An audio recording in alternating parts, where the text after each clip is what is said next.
эмне үчүн аял зат ислам дининде кордолгонундай жаш каралган эмес дейт да. А эмнеге антип айтып атасыз десе, мисалы үйдө апам бар, атам карабайт, өмүр бою зулумдук кылып келет дейт. Инем айттым, кээде бир адамды мындайча кечирип коесуз.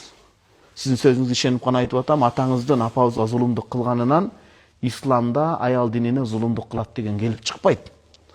Исламда 3 акы болсо 3кө бөлсөк акыны, аял затын, аял менен эркектин 3төн 2 бөлүгүн аялга берген да акыны, элестетиңиз. Бир эле бөлүгү эркектерге берилген. Аял киши ушундай уникалдуу Аллах Таала курчоо алган, төрөлгөндөн кайтыш болгонго чейин махрамдын мындай бир колдоосунда болот да, себеп катары. Атасына, атасы өлүп калса агасына, күйөөгө чыккандан кийин күйөөсүнө, күйөөсү өлүп калса баласына дегендей бүт коргоодо жүрөт да, махрамдын колдоосунда.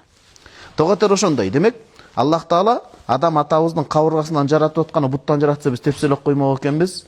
А бирок жүрөктөн жогору болуп, башка жаратса биздин башыбызга чыгып алмак экен аял зат. Итак эле буттан жаралбаса да аял затын тепселеп кордогондор канча, итак эле баштан жаратылбаса да башка чыгып алгандар, эми канча деп айтпай эле коеюн, болуп калышы мүмкүн деп айтайын. Аял заты баягы сезимтал эмеспи? Эркектер курбанчылыкка чабылып туралы, кечиресиздер эми. Мисал катары. Жүрөктүн толтоосуна жакын болуп, бооруна кысып жүрсүн деп кабыргадан алынып атат да, карасаңыз. Демек аял заттын жаралышында чоң бир максаттар бар экен Аллахым. Аял затыны жаратуудан максат силердин көңүлүңөр жай алуу үчүн дейт.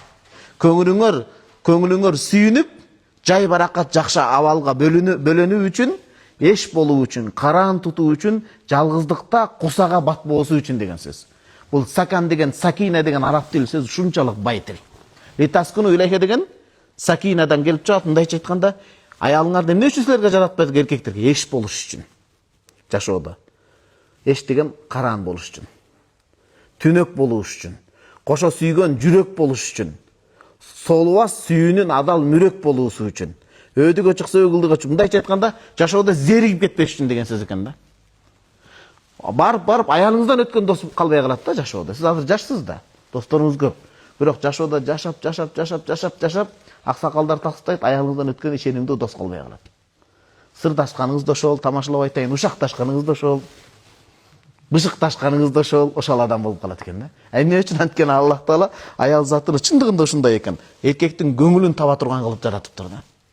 Кээде ата-энеге таарынбайсың, бирок жашоодо эми баягы реалдуу сүйлөгөндө ата-энеге таарынып калышыңыз мүмкүн. Карап көрсөңүз, келинчегиңиз келип жубатып аткан болот сизди. Ата-энеге таарынбаш керек, ал баланын кемчилиги, бирок ошондо эле минтип жүрөгү тыз деп калса деле, анын көңүлүн жайгара тура ошо келинчеги болуп калат экен да. Бул деген сөздөн ата-энеден жогору турат деген сөз эмес. Жашоонун кандай кырдаалы болсо дагы, ошол аялдын жаралышындагы негизги максат эркектин жүрөгүн ушундай көңүлүн көтөрүп, жүрөгүн сүйүүсү менен сугаруу үчүн жараткан экен да. Эгер бул максат орунданбаса, анда жашоосу кыйын болуп калат. Анда карасаңыз, көңүлүн көтөрө албай атса, адал сүйүү менен сугарбай атса бири-биринчи көңүлдөрүн.